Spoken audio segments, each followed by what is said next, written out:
بسم اللہ الرحمن الرحیم۔ السلام علیکم عزیز طلبہ و طالبات، آج ہم پڑھیں گے غزل کی تعریف۔ غزل کی تعریف یہ ہے: غزل اردو، فارسی اور عربی شاعری کی ایک مقبول صنف سخن ہے جس میں عموماً عشق، محبت، حسن، فراق، وصال اور انسانی جذبات کے مختلف پہلوؤں کو نہایت نازک اور پراسرار انداز میں بیان کیا جاتا ہے۔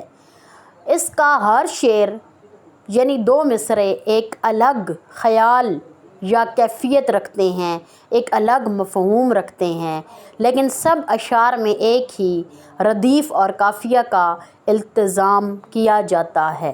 غزل کا پہلا شعر مطلع کہلاتا ہے، اور جس شعر میں شاعر اپنا تخلص استعمال کرتا ہے یا لاتا ہے وہ مقطع کہلاتا ہے۔ اہم خصوصیات: ہر شعر خود میں مکمل مفہوم رکھتا ہے۔ مطلع میں دونوں مصرعوں پر قافیہ اور ردیف آتی ہے۔ نمبر 3، باقی اشعار میں صرف دوسرے مصرع پر قافیہ اور ردیف ہوتی ہے۔